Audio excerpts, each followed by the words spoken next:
Hello and welcome to the Blackest Inktober, day 25. Today I'm so lucky that I have a model with me. Say hello. Hello. Hello. And that's a new one for me during an Inktober. So we'll see how this goes. Um, she won't be appearing on the stream or on the video, but she is here and she is modeling for me as well. The keyword for today is tasty, which is a weird keyword to have a model to, but instead of going one of the many obvious routes, I thought I'd go another obvious route and have her model as Eve in the Garden of Eden, just having eaten of the fruit and experiencing knowledge. And mortality. Mortality, that is the theory we're working from. So let's just start and see how this goes.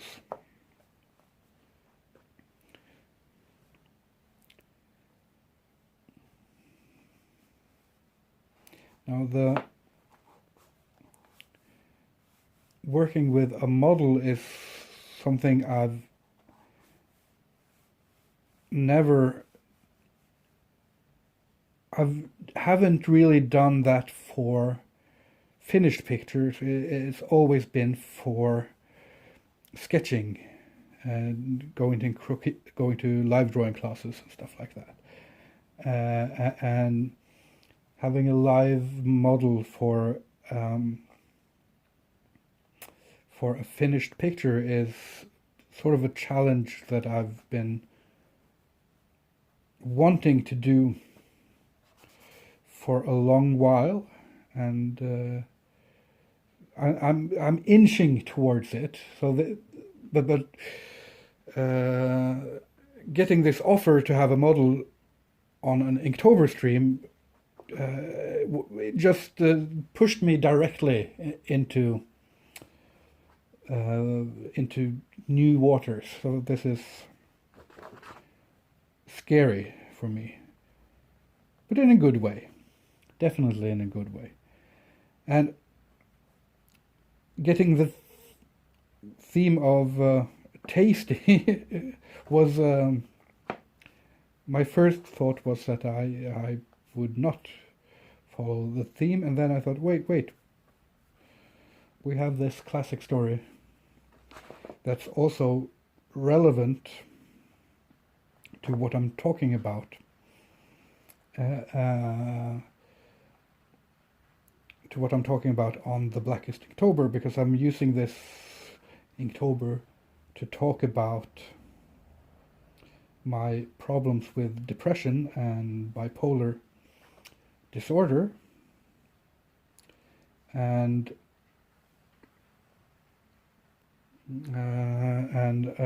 I'm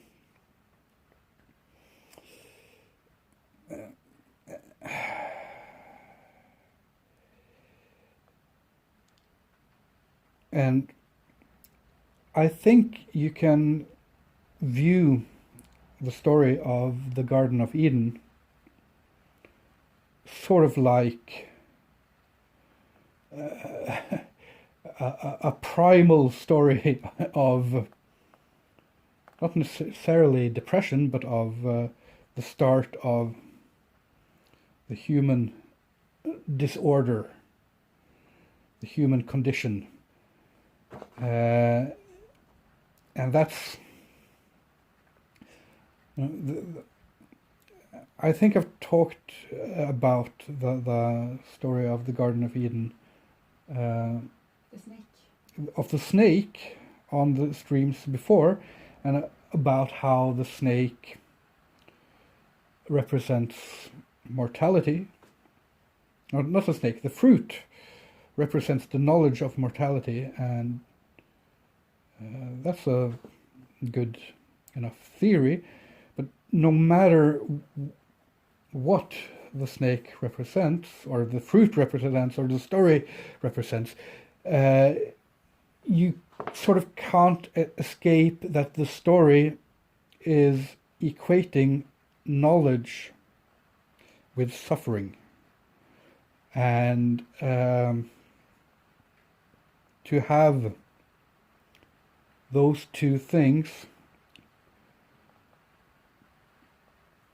presented as if related so closely, so obviously, at such an early time in human history, and not just being presented, but presented as if it's obvious that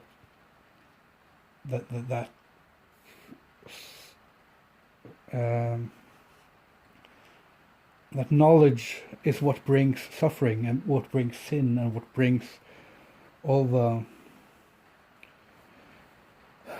the bad stuff. I think that's mighty interesting. I'm getting Fabio says saludos desde Chile.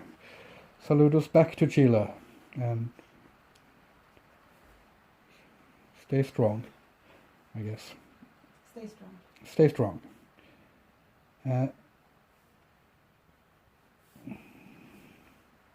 So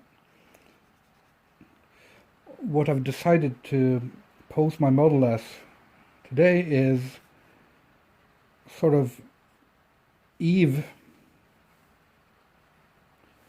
the second after she bites her bite of the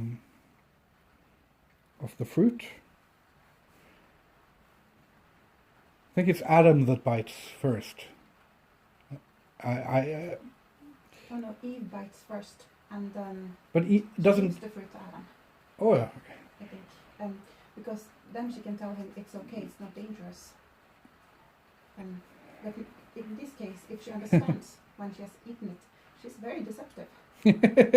That's we're getting accidental new interpretations based on our own ignorance of the story. I have not read up on the story before doing this. You should always do your research. I have not. I just thought that I've discussed this story with my kids, and I've had it in my... I think I've discussed it on one of the streams. I don't remember why or when. So it's just been at the forefront of my mind the last few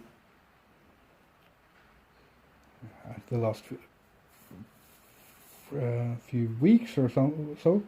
So I just thought I'd naturally know everything about it, but I don't. So I can't suffer the knowledge.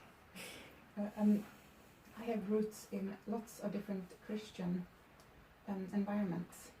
Some very liberal, some very judging, and I've cut off many of those bonds. And I also studied comparative religion for together 6 years.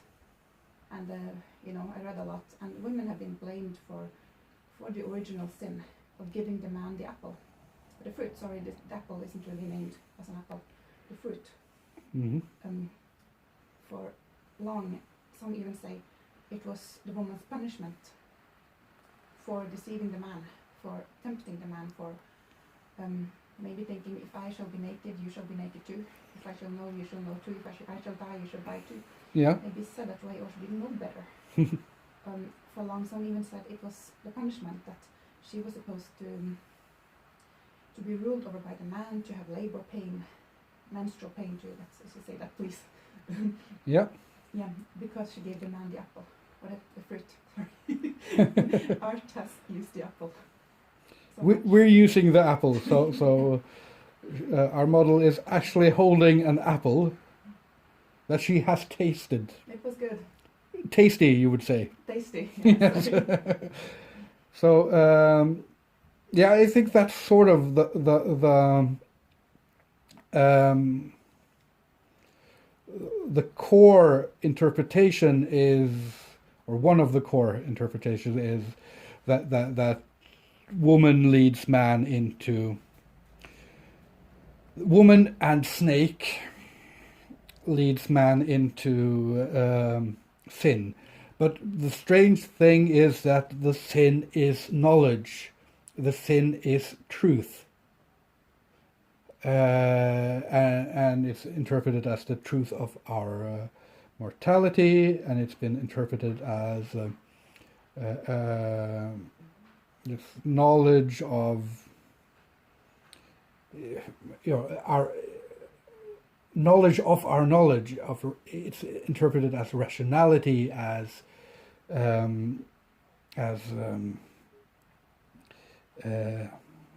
human intelligence, as growing up, as all these positive qualities are what leads us into sin and leads us into suffering. And there's no point in the Bible that I know of, even when they call the snake the deceiver, and no one says he's lying. The snake is actually bringing the truth, and the fruit is actually bringing the truth. The deception is saying that you will abstinate from eating of the tree, and then doing it still. But in the process you have, I guess, with the knowledge of the fruit, they liberated themselves from God, which is not a very radical interpretation. It's sort of obvious, I guess, but it is interesting that the let's say the good book itself would paint such a harsh picture of God. Yeah, but also of the nature of knowledge. That this knowledge is what lets us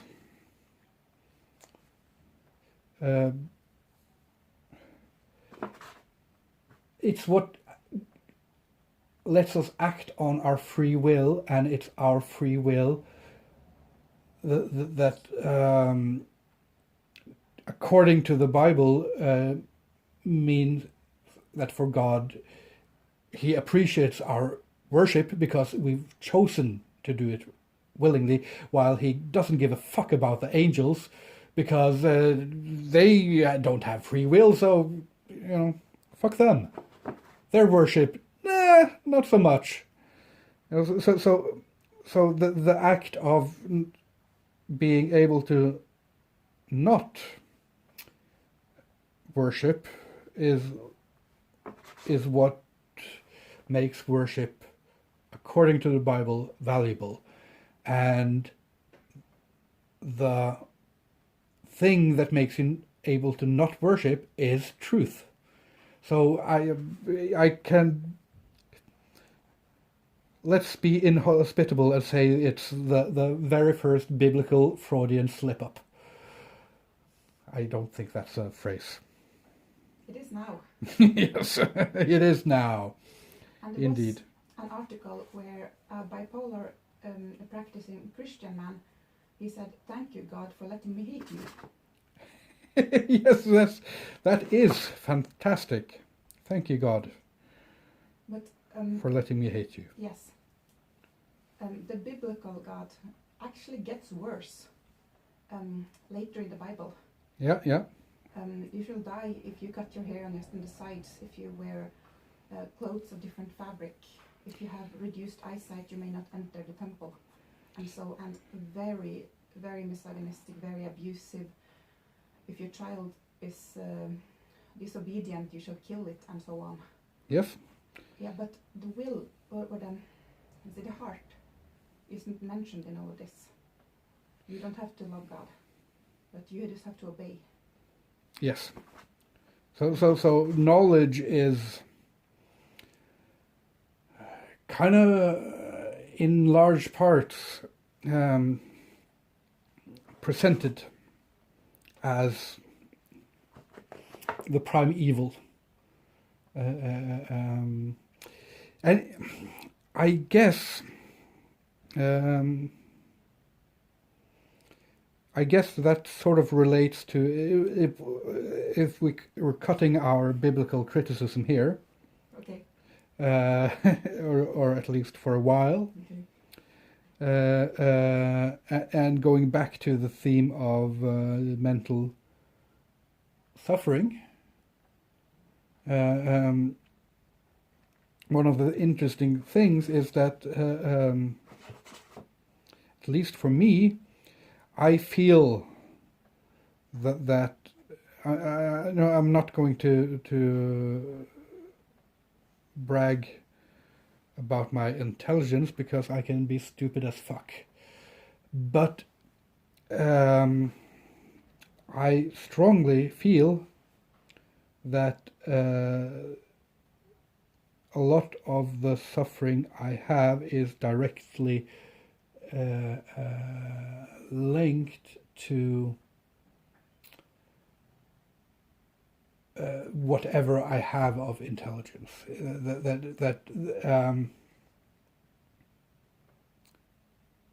And this is awful and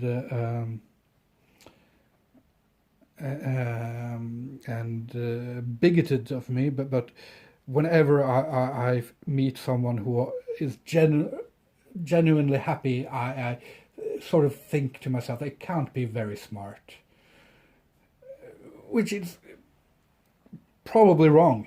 They're probably very much smarter than me, but I still I'm prejudiced that way. I still feel strongly, even if it's wrong, that the only smart and logical reaction to this world we live in is to suffer because of it. So the more you know about the world, the more you will suffer because of it, which is stupid, because if you're spending all your time suffering, then you can't really do much good in the world. And that's some of the thing I've talked about earlier about depression and bipolar and stuff like that. Is it's not really about how much you suffer, it's about how much your suffering destroys your ability to lead the kind of life you want. So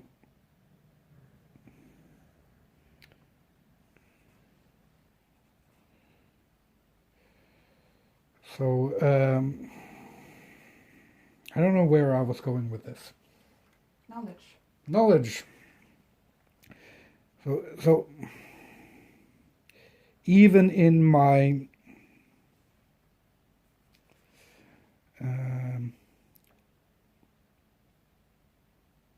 or actually, I can turn this around and attack it from a completely different angle. And I've done a lot of different self-medication during my years. I've tried almost everything of legal and illegal stature. One of the most stupid things I ever tried was a heroin, which I don't think anyone should try, because it's a huge risk. But I was lucky that I hated it. I truly, deeply hated it, because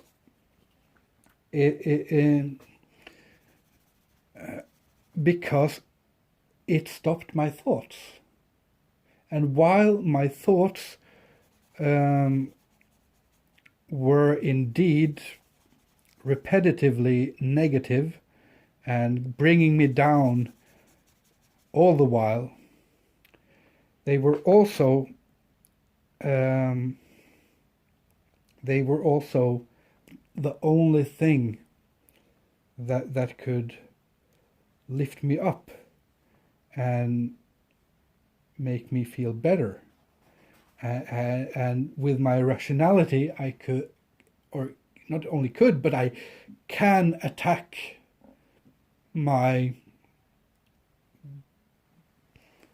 bipolar symptoms, my depressive symptoms, and I can't defeat them in the sense that they won't come back, but I can defeat them in the sense that I see that no, this is not actually true. This is not actually, I've lived with these suicidal thoughts every fucking day for 25 years or so, and with my rationality I can see that, or for 20 years or so, 25, something, whatever. With my rationality I can see that no, most of the time they're not even true. They're just thoughts. And I can analyze them and I can say, no, I'm not going to be bothered by that. And that's sort of the only escape for me. And that's why when I started going to cognitive behavioral therapy, it didn't work for me at all, because these were the things I were doing naturally from the start, no matter what. So it wasn't really presenting anything new for me. And